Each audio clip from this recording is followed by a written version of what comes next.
রব্বুল আলামিন বলেন, খবরদার বিশ্বাসীরা, আল্লাহ ছাড়া যারা অন্যান্য উপাস্যদেরকে ডাকে, দেবতাদেরকে ডাকে, তাদেরকে তোমরা গালি দিও না। ওই সমস্ত দেবতাদেরকে যদি তোমরা গালি দাও তাহলে তারা আল্লাহকে গালি দিবে, ঠিক কিনা বলেন? আমরা দেবতাদের গালি দিলে ওরা আল্লাহকে গালি দিবে। রব্বুল আলামিন বলেন, খবরদার দেবতাদেরকে গালি দিও না, তাহলে ওরা তোমার রব আল্লাহরে গালি দেবে। প্রতিটি জাতির জন্য তাদের কাজকে আমি আল্লাহ সুশোভিত করে রেখেছি, তারা সবাই একদিন আমার কাছেই ফিরে আসবে। এরপর আমি রব্বুল আলামিন তাদের আমলনামা তাদেরকে জানিয়ে দেব। সুবহানাল্লাহ পড়ে। প্রিয় ভাইরা, আল্লাহ তাআলা বলেছেন খবরদার গালি দিও না। আদেশটা কার? আওয়াজ করে বলেন তো। হিন্দুদের দেবতা দেবদেবীদেরকে গালি দেওয়া যাবে না। আওয়াজ করে বলুন প্রিয় ভাইরা, এই আদেশটা কার? এই আপনাদের গলার আওয়াজ। অন্য ধর্মের দেবতাদেরকে যে গালি দেওয়া যাবে না, এই আদেশটা কার? আরো জোরে বলুন, কার? গালি দিবেন কোন দেবতাকে? দিবেন? যদি দেন তাহলে ওরা আল্লাহরে গালি দিবে। তাহলে আল্লাহরে গালি খাওয়াইলো কে?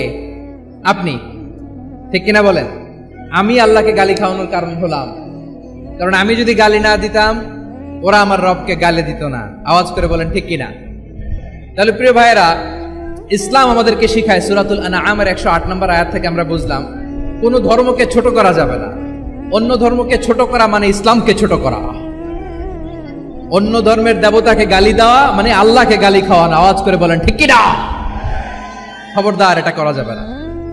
আর অন্য ধর্মের দেবতাকে যদি আপনি গালি দেন, ওরা ইসলাম থেকে দূরে সরে যাবে।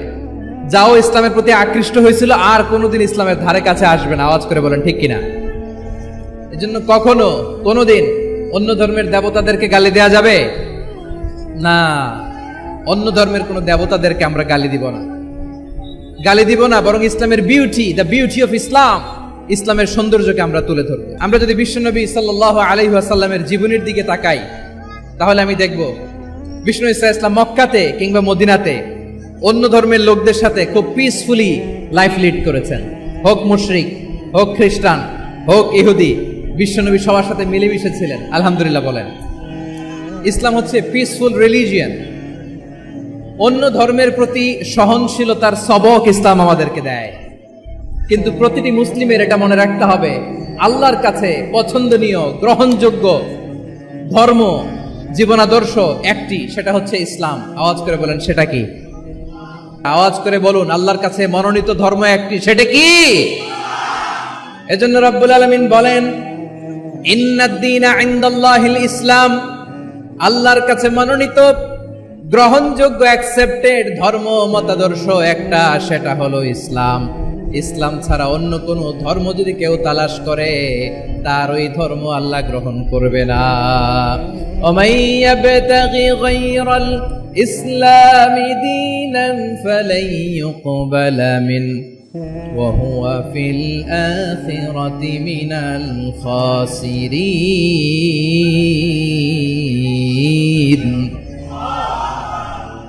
Whoever seek anything except Islam, that won't be accepted from him, and he will be loser in the day of judgment. কিয়ামতের দিন ইসলাম ছাড়া কেউ যদি অন্য কোনো ধর্ম তালাশ করেছে দুনিয়াতে, তার এই মতাদর্শ গ্রহণ করা হবে না।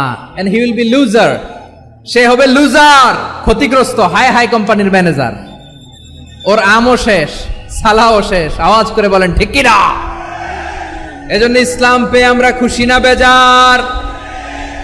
প্রত্যেক নামাজ শেষে আমরা আল্লাহরে বলি, আল্লাহ রাদিতু বিল্লাহি রাব্বা ওয়া বিল ইসলামি দীনা ওয়া বি মুহাম্মাদিন নাবিয়ান ওয়া রাসূলা। ও আল্লাহ, তোমারে রব হিসেবে পেয়ে আমরা খুশি। ও আল্লাহ, ইসলামকে ধর্ম হিসেবে পেয়ে আমরা খুশি। বিশ্বনবীকে আমাদের রাসূল পেয়ে আমরা খুশি। ঠিক কিনা বলে? ইসলাম ছাড়া অন্য কোনো ধর্ম আমরা গ্রহণ করব না। ঠিক কিনা বলেন? আল্লাহর কাছে অ্যাকসেপ্টেড রিলিজিয়ান একটা, সেটা ইসলাম। তো বিশ্বনবী সাল্লাল্লাহু আলাইহি ওয়াসাল্লাম মক্কাতে কিংবা মদিনাতে খুব পিসফুলি এক্সিস্ট করেছেন, যে কোনো ধর্মের সাথে মিলেমিশে চলেছেন। তার প্রমাণ আমরা যদি রাসূল সাল্লাল্লাহু আলাইহি ওয়াসাল্লামের বায়োগ্রাফির দিকে তাকাই তাহলে দেখব তিনি মুশরিকদের সাথে পিস ট্রিটি করেছেন, শান্তি চুক্তি, পিস ট্রিটি, পিস এগ্রিমেন্ট। আপনারা হুদাইবিয়ার সন্ধির নাম শুনেছেন? হুদাইবিয়ার সন্ধির নাম আপনারা শোনেন নাই? ষষ্ঠ হিজরিতে বিষ্ণু ইসা ইসলাম মুশরিকদের সাথে এই ট্রিটি করেছেন, চুক্তি। কাদের সাথে? মুশরিকদের সাথে। আমরা তো মুসলমান বসতে পারি না, আমরা দুই মুসলিম ভাই একসাথে বসে চা খেতে পারি না, গল্প করতে পারি না। বিষ্ণু ইসা ইসলাম মুশরিকদের সাথে ট্রিটি করেছেন, হুদাইবিয়ার সন্ধি। এই সন্ধির আগে মক্কা থেকে কেউ মদিনায় যেতে পারে না, মদিনা থেকে কেউ মক্কায় যেতে পারে না। কিন্তু এই সন্ধির পরে ট্রাফিক স্বাভাবিক হয়ে গেল, মক্কার লোকেরা মদিনায় আসতে পারে, মদিনার লোকেরা মক্কায় আসতে পারে। এটাকে বলে সুলহে Hudaibiya, the peace agreement of Hudaibiya, শান্তি চুক্তি। আমরা পৃথিবীতে এখন অনেক শান্তি চুক্তির নাম শুনি, এগুলো সব the piece treaty of Hudaibiya থেকে কপি করা। আল্লাহু আকবার। তাহলে বিশ্বনবী সাল্লাল্লাহু আলাইহি সাল্লাম তিনি যে শান্তিপূর্ণ সহাবস্থানে বিশ্বাসী ছিলেন, মুসলমানেরা যে অন্য ধর্মের প্রতি সহনশীল, তার প্রমাণ হচ্ছে এই পিস ট্রিটি। মক্কার পার্ট গেল, পিস এগ্রিমেন্ট করলেন, শান্তি চুক্তি। বিষ্ণু ইসা ইসলাম মদিনায় যে কি করলেন?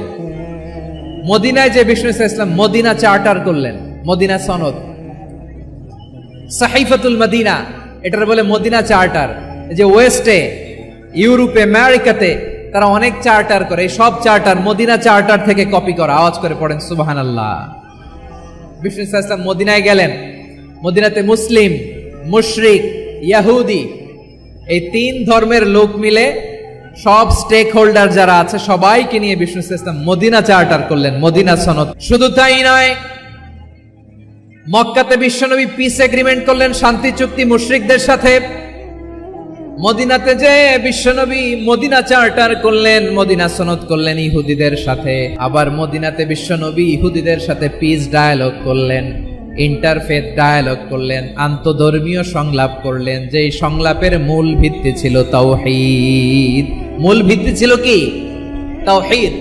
বিশ্বনবী ইহুদিদেরকে ডাকলেন, আহ্বান করলেন, কুল ইয়া আহলাল কিতাবি তাআলাউ ইলা কালিমাতিন সাওয়াইন বাইনানা ওয়া বাইনাকুম আল্লা না'বুদা ইল্লাল্লাহ ولا نشرك به شيئا ولا يتخذ بعضنا بعضا أربابا من دون الله فإن تولوا فقولوا اشهدوا بأننا مسلمون سبحان الله পড়েন। বিশ্বনবী মদিনার ইহুদিদের ডেকে বললেন, ও ইহুদিরা, শোনো শোনো, আসো এমন একটা আদর্শের প্রশ্নে আমরা একত্রিত হই, যে আদর্শের প্রচার তোমাদের নবীরাও করেছে, আমিও করি, যে আদর্শের কথা তোমাদের পবিত্র ধর্মগ্রন্থগুলোতে আছে, আমার কোরআনেও আছে। সেটা হলো তাওহীদ। আমরা এক আল্লাহ ছাড়া কারো ইবাদত করব না, আল্লাহর সাথে কাউরে শরীক করব না, আল্লাহ ছাড়া কাউরে রব মানব না। পড়েন সুবহানাল্লাহ।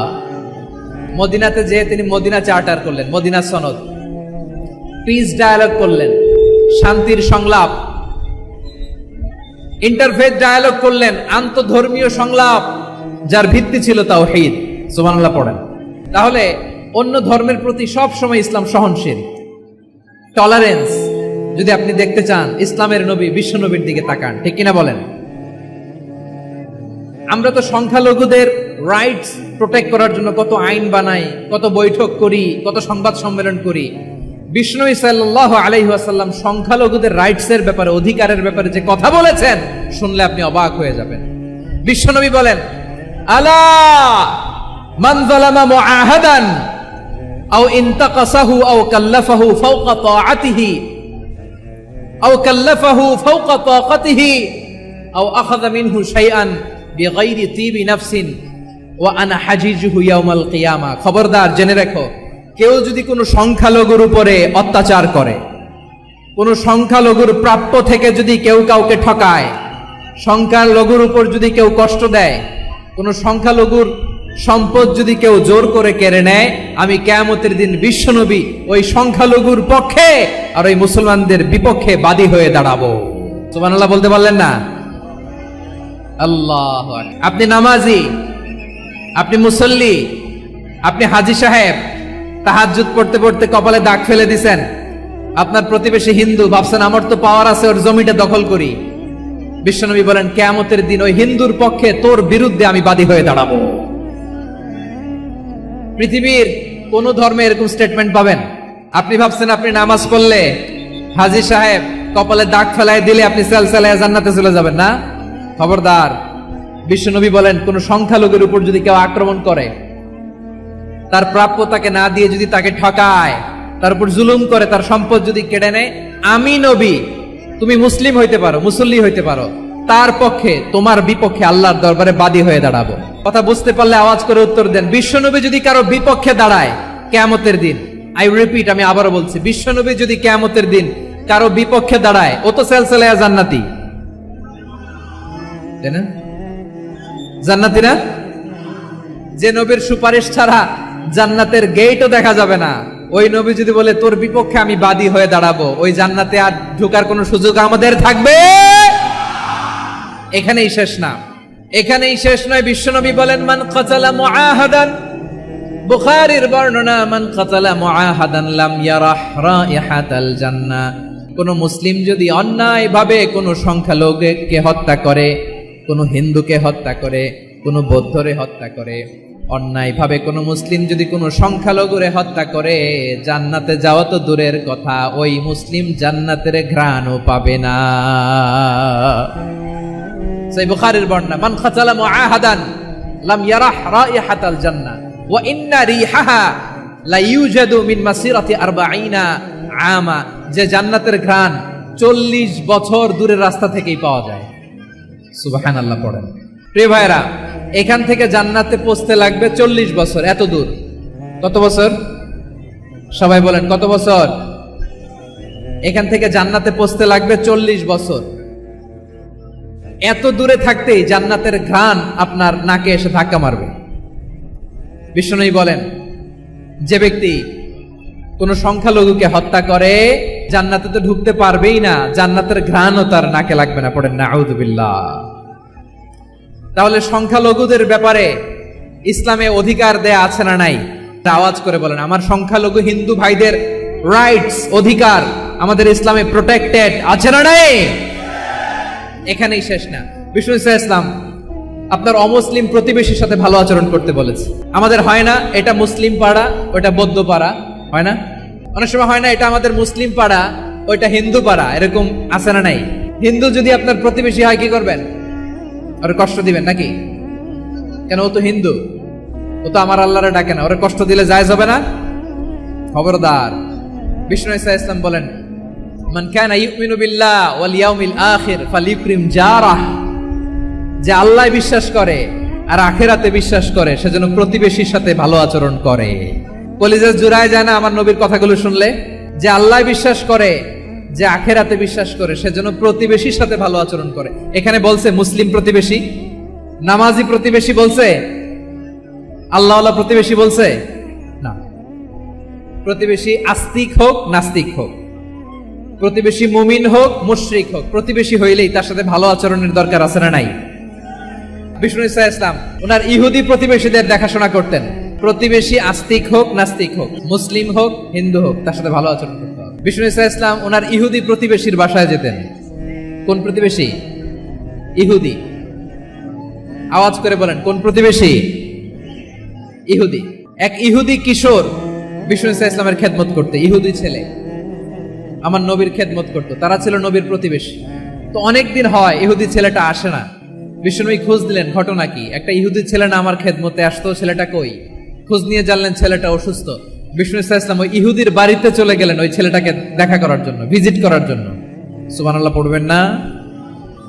গেলেন, যে দেখে ইহুদি ছেলেটা মুমূর্ষ, জান জান যায় যায় ভাব, বিছানায় পড়ে আছে, তার বাবা দাঁড়ানো। বিশ্বনবী তার মাথার পাশে বসলেন, মাথায় হাত বুলিয়ে দিলেন, আর ছেলেটাকে বললেন আসলিম, হে ইহুদি ছেলে, আসলিম, ইসলাম ধর্ম গ্রহণ করো। তো ছোট্ট ছেলে ভাবে আমরা ইহুদি, এখন ইসলাম ধর্ম গ্রহণ করলে আব্বা যদি বকা দেয়, ফানাযারা ইলা ওয়াজহি আবি, ছেলেটা তার বাবার চেহারার দিকে তাকালো, দেখি আব্বা কি কয়। আব্বা যদি বলে তাইলে ইসলাম ধর্ম গ্রহণ করো। ইহুদি ছেলেটা তার বাবার দিকে যখন তাকালো, ওর বাবা বলে আতি আবুল কাসিম, আবুল কাসিম যা বলে তাই করো। আবুল কাসেম হচ্ছে বিষ্ণু ইসলামের একটা কুনিয়াত, উপনাম। আমার রাসূলের বড় ছেলের নাম ছিল কাসেম। যেমন দেখবেন আমাদের এলাকায় কারো বড় ছেলের নাম যদি হয় আব্দুল্লাহ, এরা আব্দুল্লাহর বাপ বলে ডাকে। কারো বড় মেয়ের নাম যদি হয় ফাতেমা, এরা কি ডাকে? ফাতেমার বাপ বলে না? তো বিষ্ণু ইসলামের বড় ছেলের নাম ছিল কাসেম। ইহুদি বাবা বলল, আতিয়া আবুল কাসেম, আবুল কাসেম যা বলে তাই শোনো, মানে মোহাম্মদ যা বলে তাই শোনো। এই কথা শুনে ছেলে সাহস পাইছে। ছেলে আবার পড়তে আরম্ভ করলো, আশহাদু আল্লাহ ইলাহা ইল্লাল্লাহ ওয়া আশহাদু আন্না মুহাম্মাদার রাসূলুল্লাহ। পড়েন আল্লাহু আকবার। বিশ্বনবীর আহ্বান শুনে ওই আহ্বানে সাড়া দিয়ে ইহুদি ছেলে শাহাদা পড়ে মুসলমান হয়ে গেল। তার হৃদয়টারে ইমানের নূর দিয়ে আলোকিত করে দিল কে? প্রিয় ভাইরা, এবার রাসূল সাল্লাল্লাহু আলাইহি ওয়াসাল্লাম বের হয়ে আসলেন ঘর থেকে আর বললেন, আলহামদুলিল্লাহিল্লাযী আনকাযাহু মিনান নার। প্রশংসা সে আল্লাহর, যে আল্লাহ জাহান্নামে চলে যাচ্ছিল প্রায় এমন একটা লোককে মুহূর্তের মধ্যে কালেমায়ে শাহাদাতের বদৌলতে জান্নাতি বানায় দিলেন। আওয়াজ করে পড়েন সুবহানাল্লাহ। এই হাদিস থেকে আমরা কি শিখলাম? What is the moral of the story?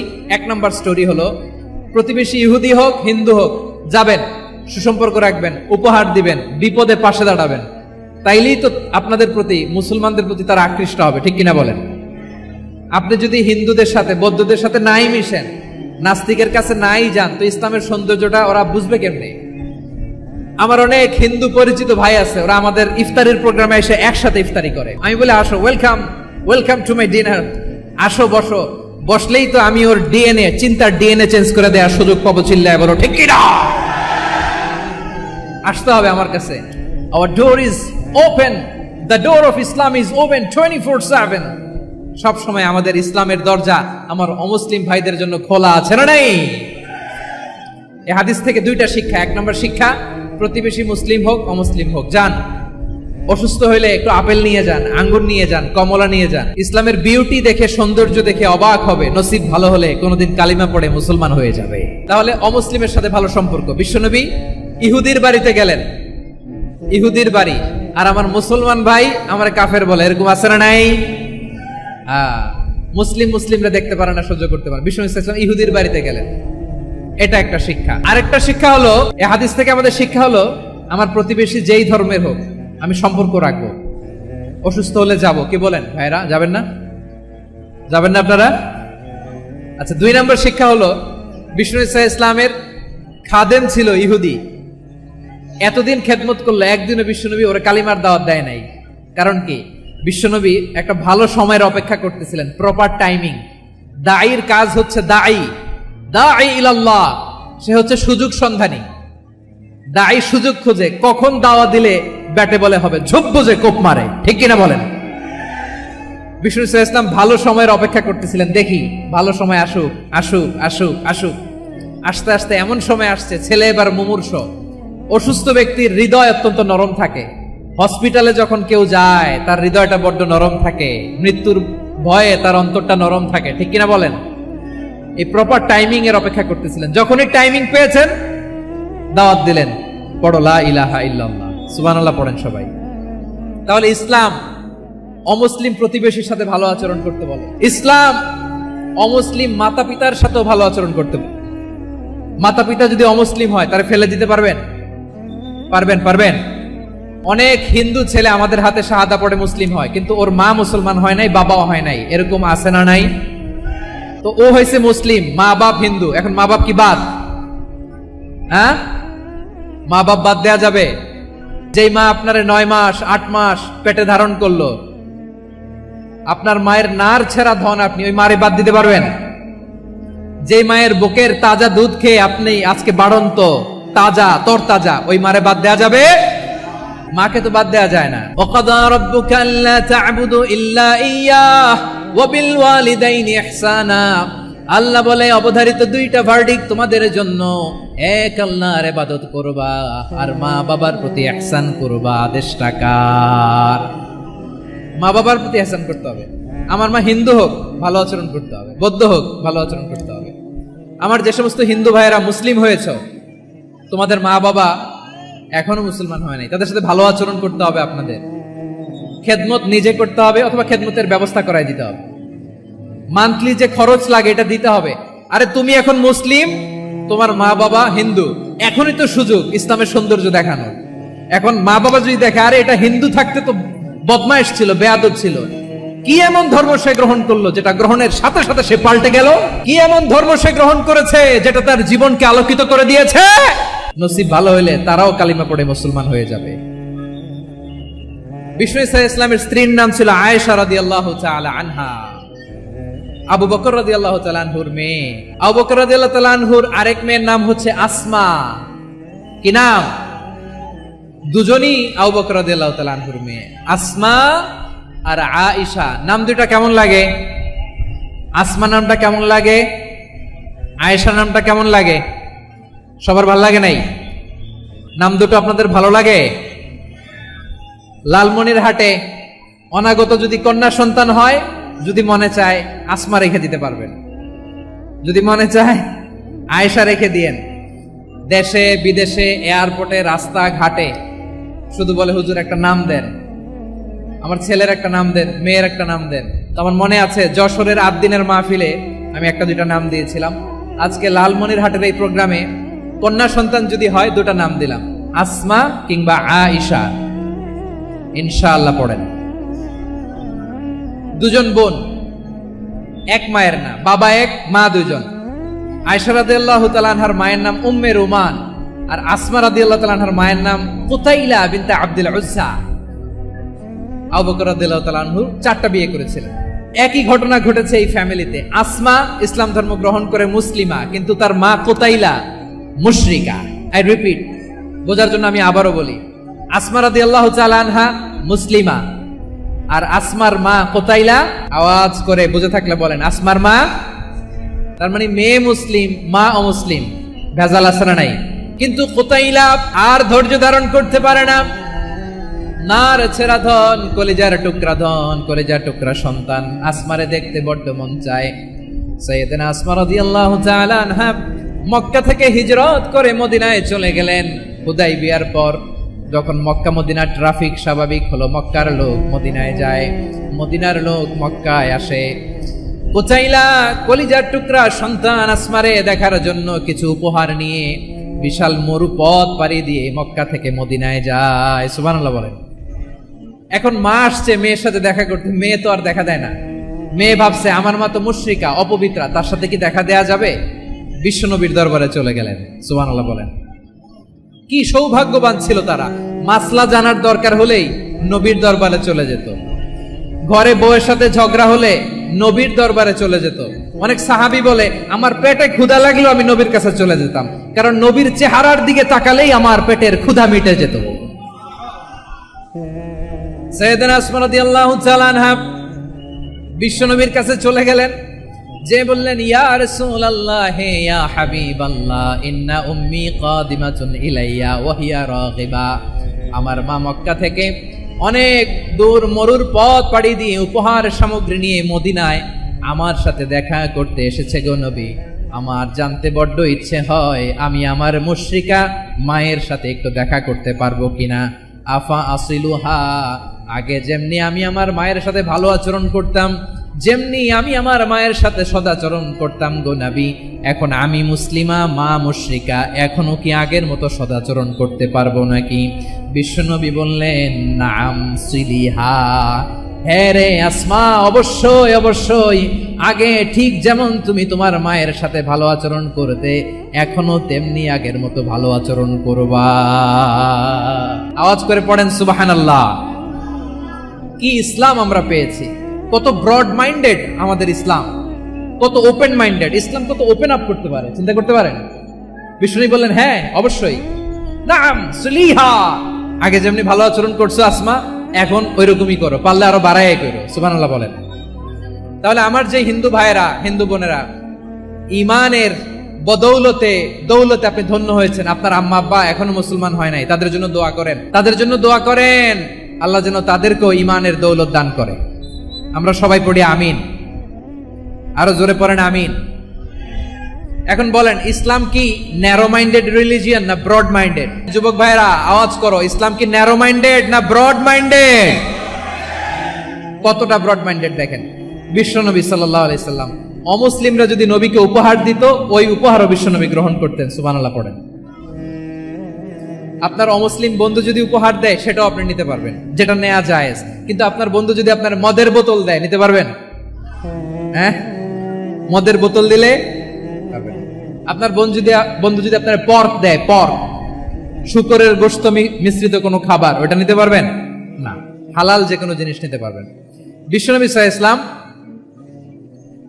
অমুসলিমদের দেয়া হাদিয়া গ্রহণ করতেন। কেমন নবী ছিলেন? আমার নবীরে চিনে নেন, আমার নবীর অ্যাটিটিউড জেনে নেন। বিশ্বনবী সাল্লাল্লাহু আলাইহি ওয়াসাল্লাম যখন কোনো জনপদে যেতেন, 3টা অপশন নিয়ে যেতেন। প্রিয় ভাইয়ের, আওয়াজ করে বলতে হবে, কোন জনপদে গেলে আমার নবীর অপশন থাকতো কয়টা? আমার মতো 3 আঙ্গুল উঁচু করে দেখান আর বলুন, আমার নবী কোন জনপদে গেলে কয়টা অপশন নিয়ে যেতেন? 1 নাম্বার অপশন, আসলিম তাসলাম।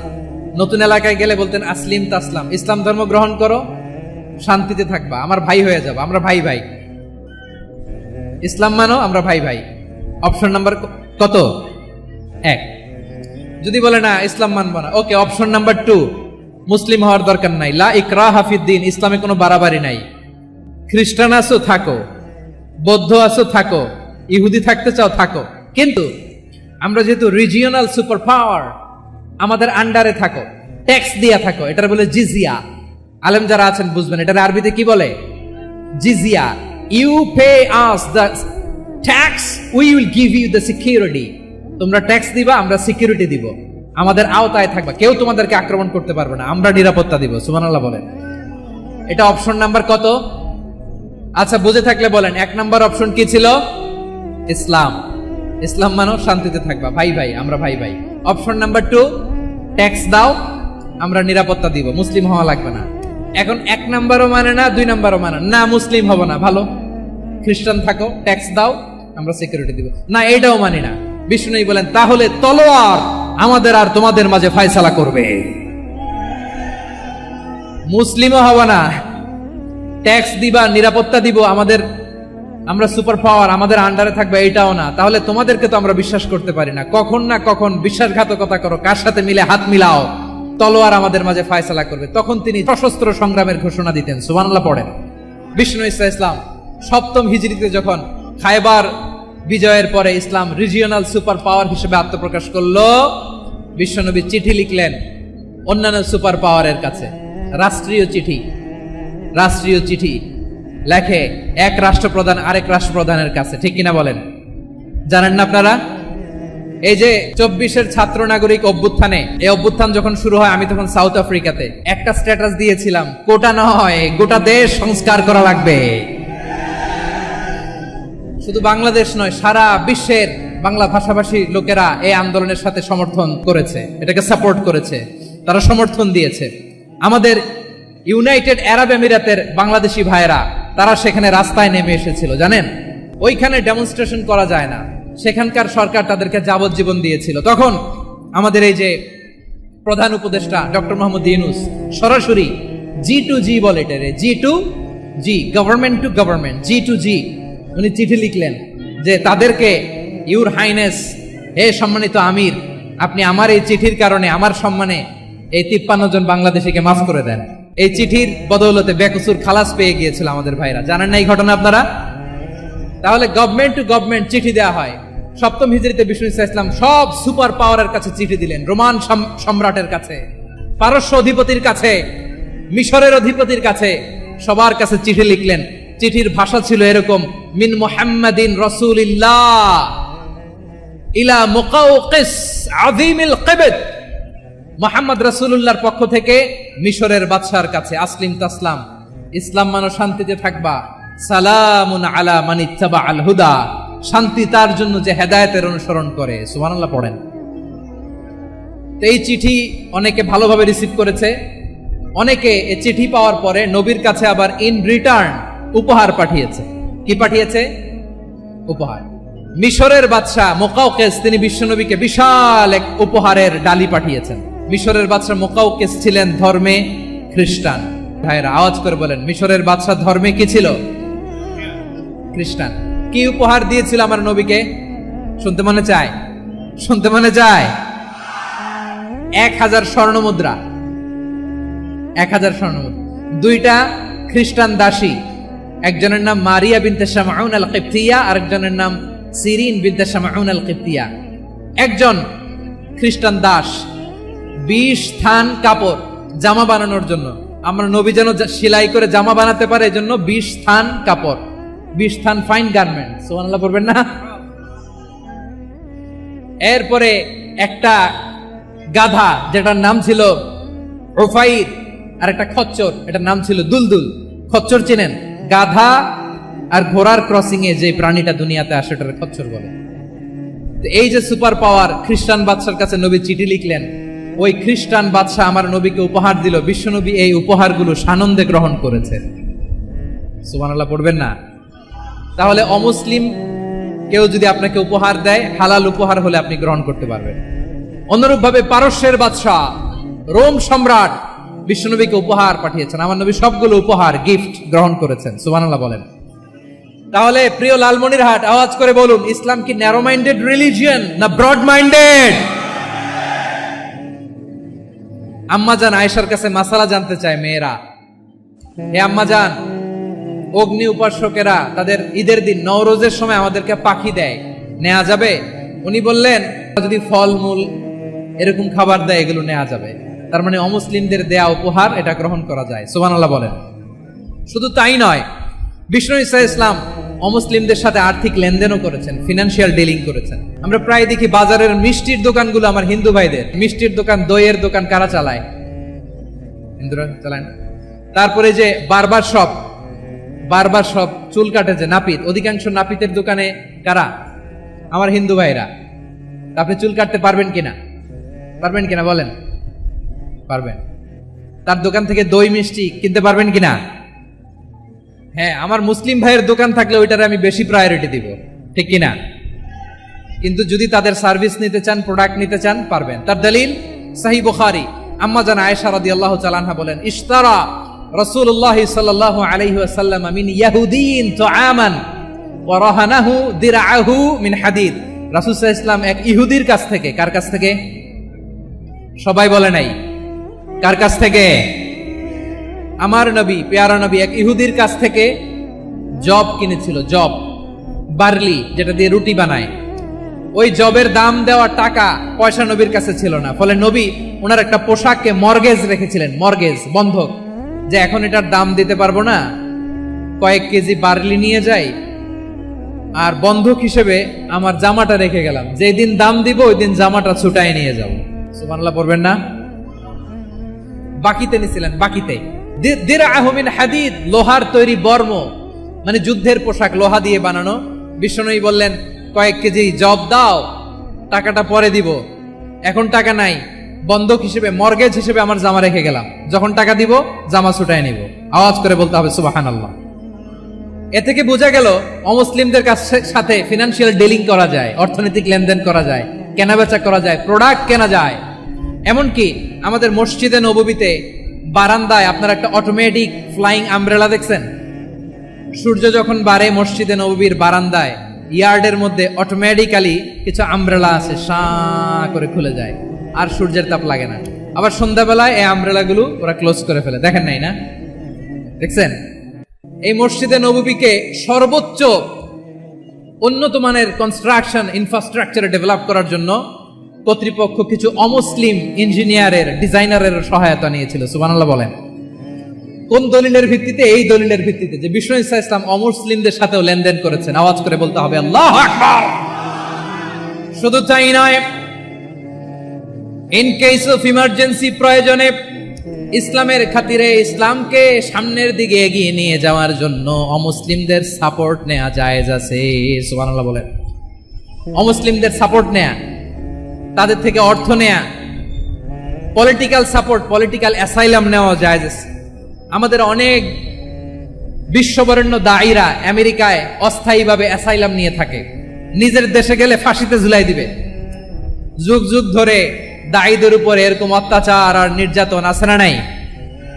মিশরের অনেক দায়ীরা পাশ্চাত্যে যেয়ে থাকে, এই যে তারা পলিটিক্যাল অ্যাসাইলাম নিয়ে থাকে, রাজনৈতিক আশ্রয়, এটা জায়েজ আছে না?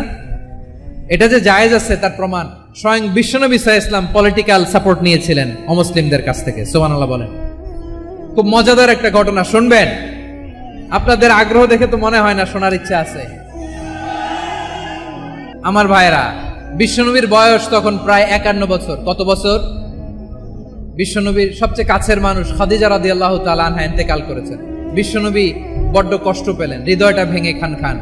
যিনি ঘরের ভেতরে বিশ্বনবীকে সান্ত্বনা দিতেন, ভালোবাসা দিতেন, বাইরে গেলে কুরাইশরা বকাঝকা করে, অত্যাচার করে, কিন্তু আম্মাজান খাদিজা রাদিয়াল্লাহু তাআলা আনহা ঘরটারে এমন শান্তির নীর বানায় রেখেছেন, এই ঘরের ভিতরে ঢুকলে বিশ্বনবীর কলিজাটা ঠান্ডা হয়ে যেত। এজন্য রব্বুল আলামিন বলেন, খাদিজা, ও আমার বান্দি খাদিজা, জান্নাতে এমন স্পেশাল একটা ঘর আমি তোমার জন্য রেডি করে রেখেছি। ওই ঘরের মধ্যে কোনো আওয়াজ নাই, ওই ঘরের মধ্যে কোনো নয়েজ নাই, ওই ঘরে কোনো বিশৃঙ্খলা নাই। কারণ মক্কার জমিনে আমার নবী কুরাইশদের বিশৃঙ্খলা, নয়েজ আর ঝামেলাগুলোকে উপেক্ষা করে যখন তোমার ঘরের ভিতরে ঢুকতো, ঘরটারে তুমি শান্তির নীর, ঠান্ডা, নীরব, নিস্তব্ধ, নিঝুম আর শান্তির নীর বানিয়ে রেখেছো। এজন্য জান্নাতে স্পেশাল একটা শান্তির নীর আমি তোমারে উপহার দেব। ওই প্রিয়তমা স্ত্রী খাদিজা ইন্তেকাল করলেন, বিশ্বনবীর হৃদয় ভেঙে খান খান। আবার ওনার চাচা আবু তালেব ইন্তেকাল করলেন, যিনি পলিটিক্যাল শেল্টার দিতেন নবীকে। কে দিতেন? আবু তালেবের ভয়ে, বিশ্বনবীর এই চাচার ভয়ে কোনো মুশরিক নবীর গায়ে হাত দেওয়ার সাহস পায় নাই। এখন স্ত্রীও নাই, চাচাও নাই, নবীকে আশ্রয় দেওয়ার কেউ নাই। নবীর চারদিকে অন্ধকার। নবী এখন কই যাবেন? আমার পেয়ারা নবী নতুন স্টেশন খুঁজতেছেন, নতুন দাওয়াতি প্ল্যাটফর্ম খুঁজতেছেন। তিনি যায়েদ বিন হারেসা রাদিয়াল্লাহু তাআলা আনহুকে নিয়ে মক্কার পাশের একটা নেইবরিং সিটি তায়েফে চলে গেলেন। কোথায় চলে গেলেন?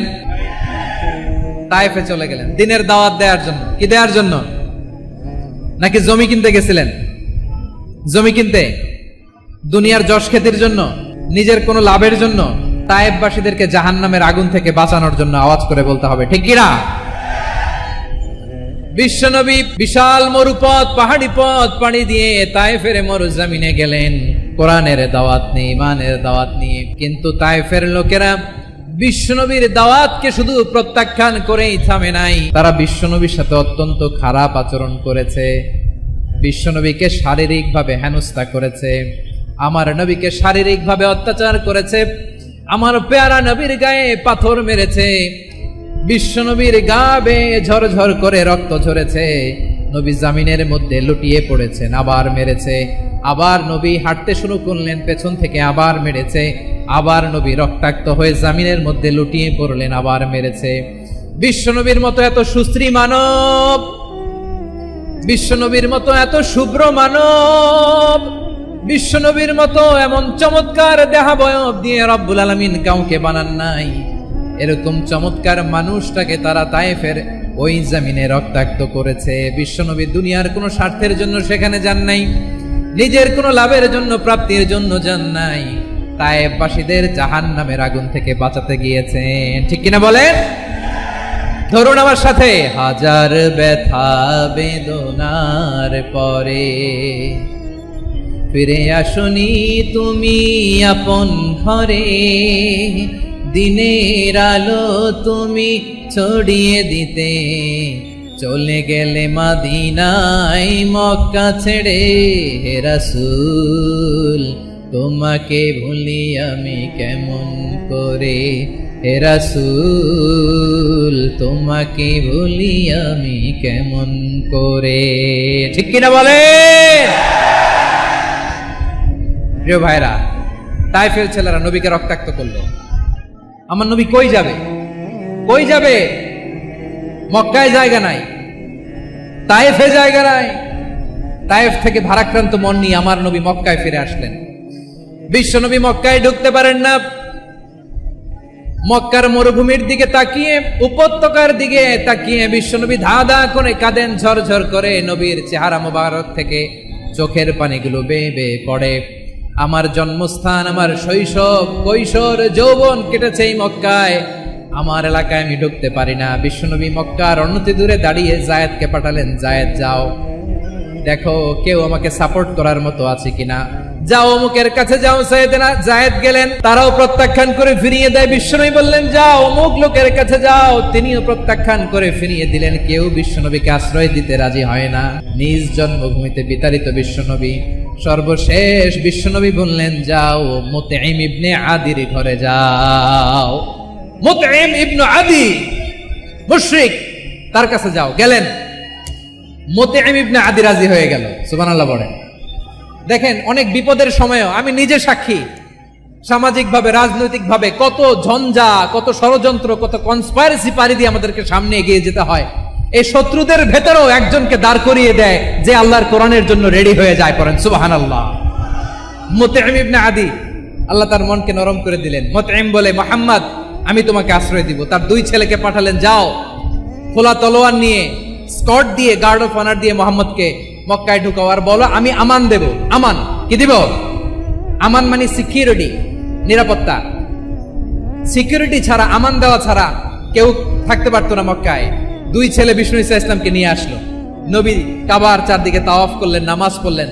আবু জাহেল, উতবা, শাইবা, ওয়ালিদ ইবনে মুগীরা সবাই দেখে, কেউ কিছু করতে পারে না। কারণ মুতঈম ইবনে আদি ঘোষণা দিয়েছেন আমি মুহাম্মদকে আমান দিয়েছি, মুহাম্মদের গায়ে যেন কেউ স্পর্শ না করে। আওয়াজ করে পড়েন সুবহানাল্লাহ। নবীর এই বিপদ কালে মুহূর্তে মুতঈমের হৃদয়টারে নরম করে দিল কে?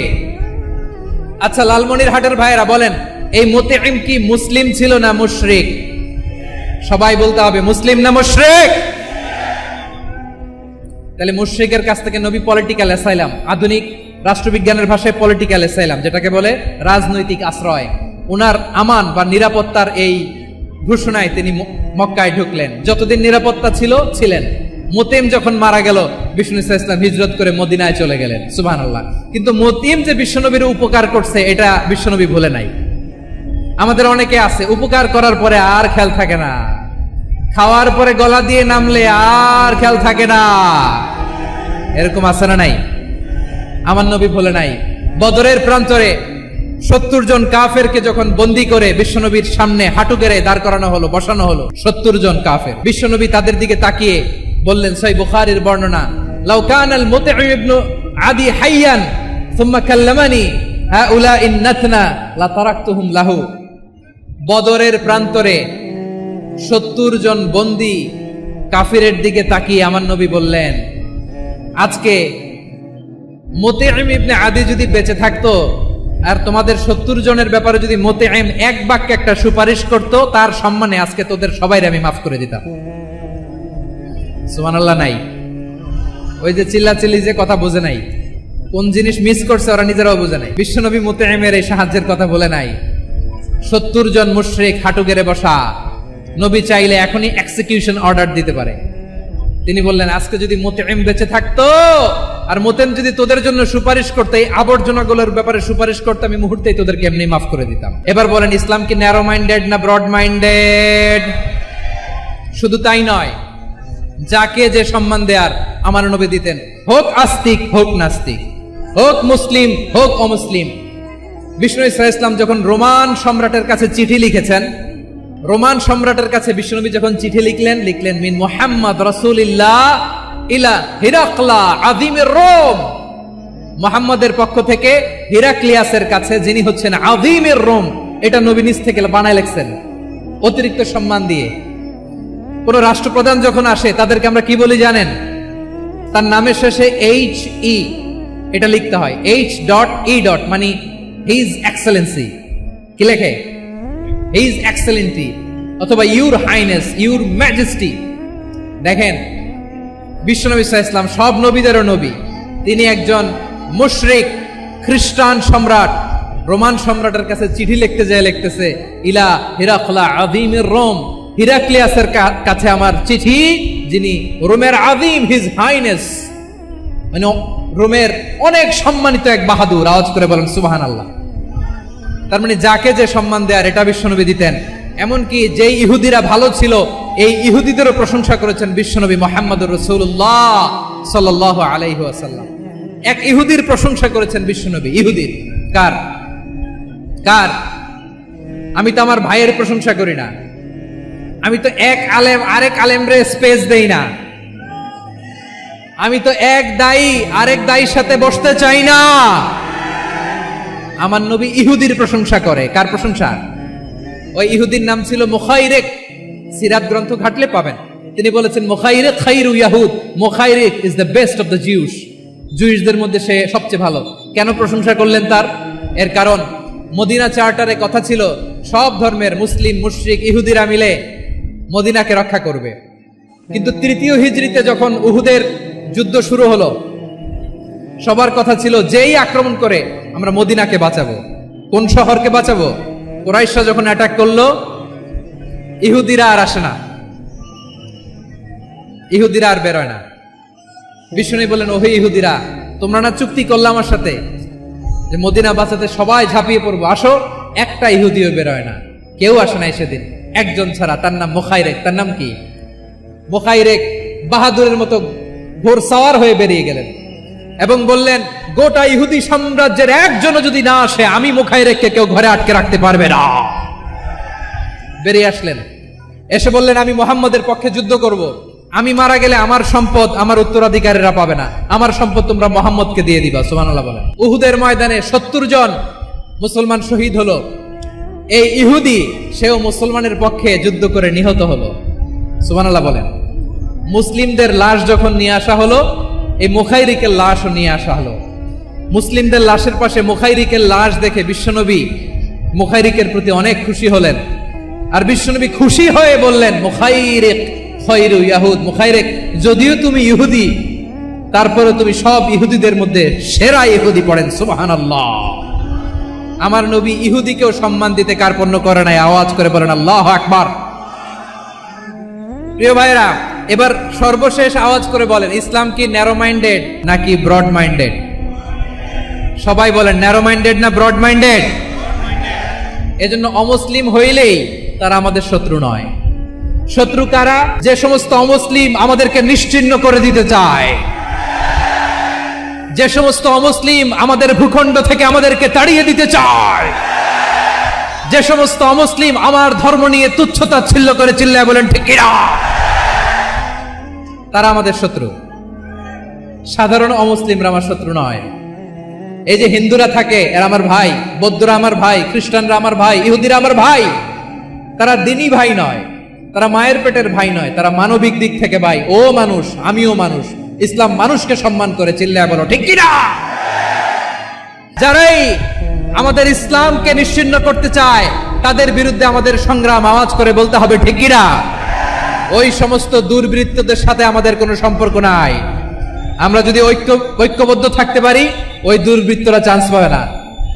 আমরা ঐক্যবদ্ধ থাকতে রাজি আছি। আমরা ঐক্যবদ্ধ থাকলে ওই দুর্বৃত্তদের কালো হাত ভেঙে দিতে আমাদের সময় লাগবে না। শত্রু কাফের আর অশত্রু কাফেরের মধ্যে পার্থক্য আছে না নাই? আবু তালেবও মুশরিক, আবু জাহেলও মুশরিক, কিন্তু দুই মুশরিকে পার্থক্য আছে না নাই?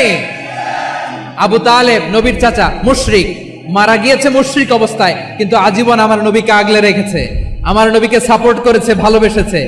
আবু জাহেল মুশরিক, মারা গিয়েছে মুশরিক হিসেবে, আজীবন আমার নবীর বিরুদ্ধাচরণ করেছে।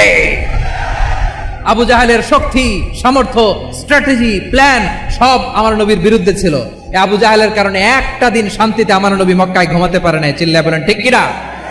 এজন্য রাব্বুল আলামিন বলেন, লা ইয়ানহাকুমুল্লাহু আনিল্লাযীনা লাম ইউকাতিলুকুম ফিদ-দীনি ওয়া লাম ইখরিজুকুম মিন দিয়ারিকুম আন তাবাররুহুম ওয়া তুকসিতু ইলাইহিম ইন্নাল্লাহা ইউহিব্বুল মুকসিতিন। আল্লাহ বলে, গোলামেরা শোনো শোনো, যে সমস্ত অমুসলিম তোমাদের সাথে ধর্মযুদ্ধে লিপ্ত হয় না, তোমাদের বিরুদ্ধে যে সমস্ত অমুসলিম অস্ত্র ধরে না, যে সমস্ত অমুসলিম তোমাদেরকে তোমাদের জন্মস্থান থেকে, ভূখণ্ড থেকে তাড়িয়ে দেয় না, তাদের সাথে ভালো আচরণ করতে আমি আল্লাহ নিষেধ করি নাই। তাদের সাথে সদাচরণে কোনো নিষেধাজ্ঞা নাই, বরং তাদের সাথে সদাচরণ করো, এটাই আমি আল্লাহ চাই। তাহলে আমার যে অমুসলিমরা আমাদের সাথে শত্রুতা করে না, তুচ্ছতাচ্ছিল্য করে না, আমাদের ভূমি থেকে আমাদেরকে উচ্ছেদ করতে চায় না, আমাদের বিরুদ্ধে অস্ত্র ধরে না, ওই অমুসলিম ভাইদের সাথে আমাদের কোনো দ্বন্দ্ব আছে? কোনো বিরোধ আছে? বরং আছে ভালোবাসা। বরং আছে কি? এই ভালোবাসা দিয়ে আমরা বিশ্ব জয় করব। রাজি আছো মুসলমান? আমাদের পুঁজি ভালোবাসা। আমাদের পুঁজি কি? এবার আওয়াজ করে বলেন আমার এই পুরো আলোচনা থেকে the religious coexistence, peaceful coexistence, শান্তিপূর্ণ সহাবস্থান, কমিউনাল হারমোনি, এই সাম্প্রদায়িক সম্প্রীতি, এই আলোচনা থেকে কি বুঝলেন? ইসলাম কি ন্যারো মাইন্ডেড না ব্রড মাইন্ডেড? এই ব্রড মাইন্ডেড হৃদয় নিয়ে ভালোবাসা দিয়ে আমরা বিশ্ব জয় করতে চাই। রাজি আছেন? আল্লাহ কবুল করুক। আমরা সবাই পড়ি আমিন। লালমনিরহাটের জেলা স্টেডিয়ামে আমার প্রিয় মায়েরা বোনেরা, আপনাদের জন্য একটা হাদিস বলে শেষ করব। বিশ্বনবী বলেন, আমার মায়েরা খেয়াল করে শুনুন, বিশ্বনবী আপনাদের উদ্দেশ্য করে বলেন, আল মারআতু ইযা সাল্লাত খামসাহা ওয়া সামাত শাহরাহা হাফিজাত ফুরুজাহা আতাআত বা'লাহা ফালতাদখুল মিন আইয়ি আবওয়াবিল জান্নাতি শাআত। বিশ্বনবী বলেন, ও রমণীরা, ও নারীরা, যে সমস্ত নারী এই 4টা কাজ করবে, এই 4টা কাজের গ্যারান্টি দিবে, তাদেরকে জান্নাতের 8টা দরজার গ্যারান্টি দেয়া হবে। কি 4টা কাজ? 1 নাম্বার, আল মারআতু ইযা সাল্লাত খামসাহা, যে নারী 5 ওয়াক্ত নামাজ পড়ে। কি করে? জেলা স্টেডিয়ামে অবস্থানরত আমার নারীরা বোনেরা, বিশ্বনবী আপনাদেরকে 4টা কাজের কথা বলেছেন, খুব বেশি না। 4টা করলে 8 জান্নাতের দরজা সব খোলা। কোনটা দিয়ে যাবেন? যেটা দিয়ে মনে চায়। 1 নাম্বার 5 ওয়াক্ত নামাজ। আমার বোনেরা জোহরের নামাজ পড়তে পড়তে এটা আসরে নিয়ে যায়, আসর পড়তে পড়তে এটা মাগরিবে নিয়ে যায়, এরকম আছে না নাই? আমার বোনেরা এটা করবেন না। ইন্নাস সালাতা কানাত আলাল মুমিনিনা কিতাবাম মাওকুতা, সময় মতো পড়বেন। সামাত শাহরা, রমাদানের রোজাগুলো রাখবেন। হাফিজাত ফুরুজাহা, যে নারী তার চরিত্রকে হেফাজত করে, তার প্রাইভেট হেফাজত করে, তার লজ্জাস্থান হেফাজত করে। ও মায়েরা, আপনার এই গর্ভ যে কত দামি আপনি জানেন না। আপনার এই গর্ভ থেকে জন্মাবে আগামীর সালাহুদ্দিন আল আইয়ুবী। আপনার গর্ভ থেকেই জন্মাবে ইমাম আল মাহদি আল মুনতাজার। আপনার পেট থেকে জন্মাবে আবু সাইদের মতো বীর সৈনিক। আপনার পেট থেকে জন্মাবে মুগ্ধের মতো বীর মুজাহিদ। আপনি জানেন না কে আসবে আপনার পেট থেকে। সময়টাকে কাজে লাগান, ইসলামকে বুঝেন, মানেন, আমাদের ইসলামিক লেকচারগুলো শোনেন।